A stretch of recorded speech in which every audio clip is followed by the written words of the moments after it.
La romántica Habana, ciudad símbolo de la revolución y fascinante metrópolis tropical, mira hoy hacia un futuro de desarrollo turístico especialmente respetuoso con las tradiciones y con el medio ambiente.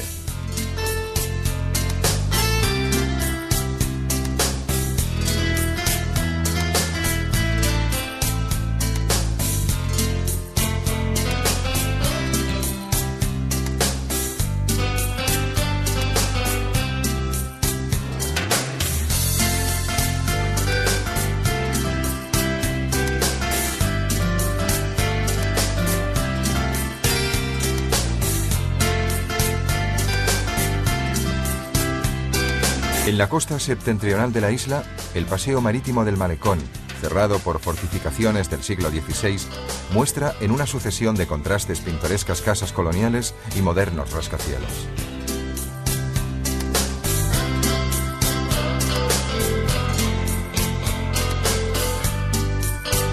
La Habana Vieja se asoma al canal del puerto.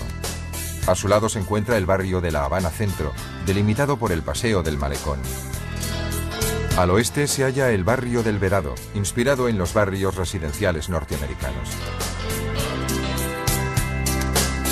El antiguo Palacio Presidencial es el grandioso símbolo del poder en la isla.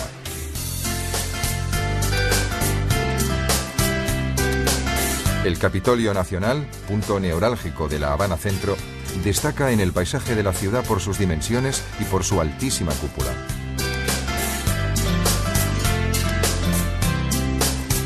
En el corazón de la Habana Vieja visitamos la catedral, el mayor testimonio de la época colonial española. La antigua capital del Caribe ha invertido sus mejores recursos en la infancia. Y los primeros que se nos acercan en nuestra visita son precisamente los niños cubanos que encontramos en el patio de una escuela. La canción del bongo. La población de la isla es blanca en sus 2/3 partes, siendo negra o mestiza el resto. Pero desde la infancia, la cultura cubana enseña a respetar la diversidad y a convivir pacíficamente.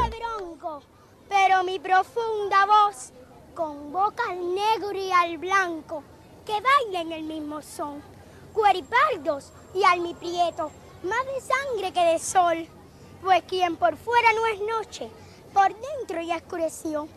Aquí el que más fino sea, responde si llamo yo.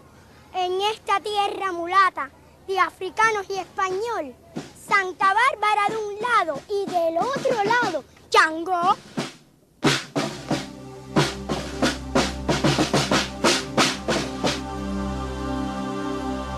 El castillo de los 3 Reyes del Morro protege desde hace 4 siglos la entrada del puerto. Desde la legendaria batería de los 12 apóstoles, cada tarde se dispara un cañonazo para recordar las guerras del siglo XVIII.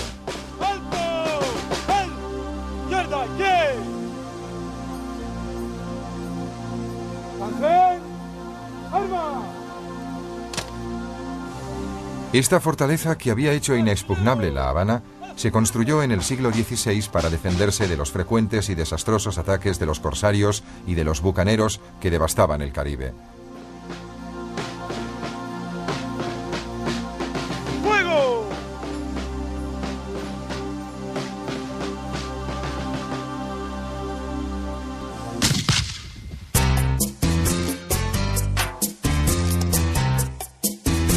Cuba era entonces la floreciente base de la expansión colonial española. En los 2 siglos siguientes su prosperidad creció gracias a las plantaciones de caña de azúcar, en las cuales trabajaban esclavos provenientes de África.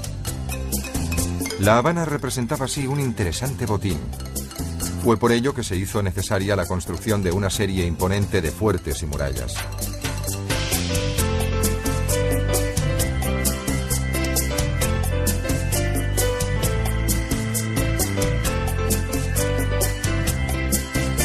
La imagen del Che Guevara, el médico argentino que se unió a Fidel Castro durante la revolución de mediados del siglo XX, se puede ver por todas las paredes de la ciudad.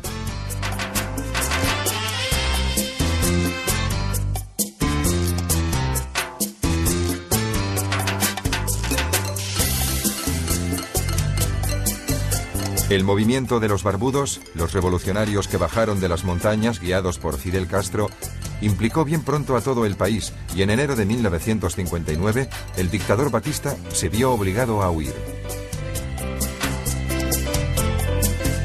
Desde entonces, el nuevo gobierno de Fidel Castro asumió formas cada vez más revolucionarias, consiguiendo grandes éxitos en el campo de la enseñanza y de la sanidad, pero rompiendo también las relaciones con Estados Unidos, con los consiguientes daños para la economía cubana.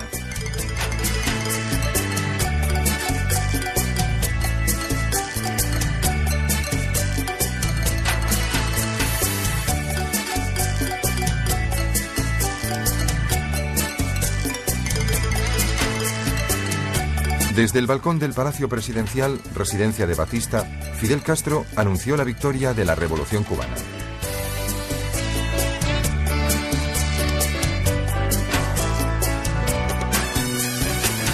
Desde el Castillo de la Punta se recorre la calle Tacón a lo largo del Parque de los Mártires, hasta llegar a la plaza del siglo XVIII, donde se encuentra la catedral junto a antiguos edificios porticados.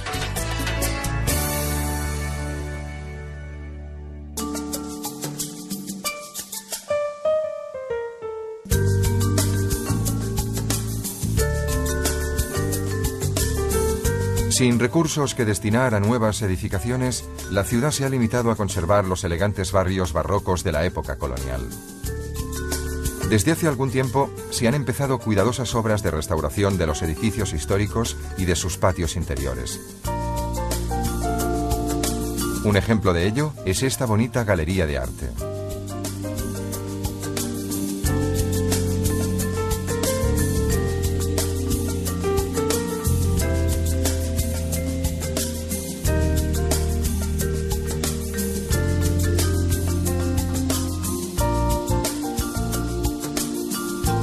La Catedral de San Cristóbal del siglo XVIII es el principal monumento religioso de La Habana. Construida en estilo barroco e inspirada en las grandes iglesias romanas de Borromini, posee una fachada curva enmarcada por dos sobrios campanarios asimétricos.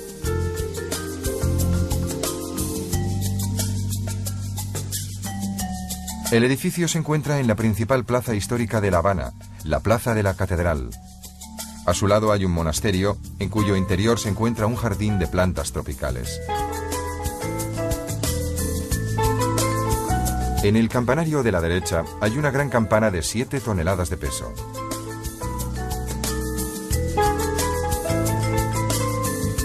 La iglesia fue construida a mediados del siglo XVIII por los jesuitas, que fueron expulsados poco después de terminar la obra, acusados de querer abolir la esclavitud.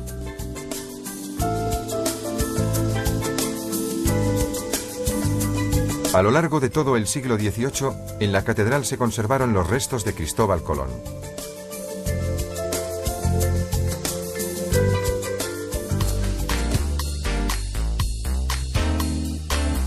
Desde el Castillo de la Real Fuerza nos dirigimos hacia la Plaza de Armas. Recorremos después la calle Obispo, una de las calles más concurridas de la capital, rica en pintorescos edificios de los siglos XVIII y XIX.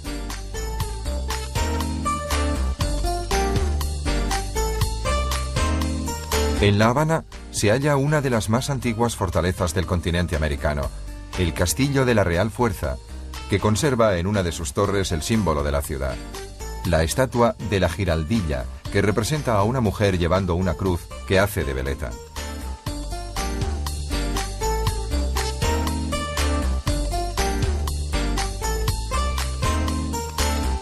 La fortaleza, que por un lado domina la Plaza de Armas y por el otro mira hacia la entrada del puerto, ha sido transformada en museo y acoge exposiciones de arte contemporáneo.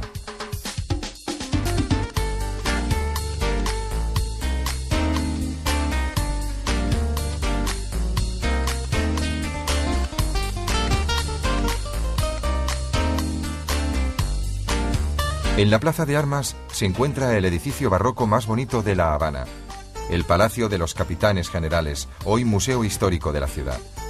En su patio destaca una estatua de Cristóbal Colón, el primer europeo que llegó a la isla.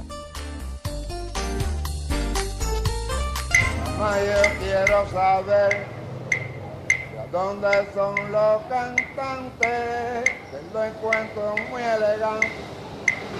Yo quiero conocer con sus trova palpitante que me la quiero aprender. En las calles de La Habana, el tiempo parece haberse parado. El atractivo de los viejos coches americanos de los años 50 está en armonía con los interiores de los bares famosos, inmutables desde tiempos de Batista. El Floridita es el más célebre de todos.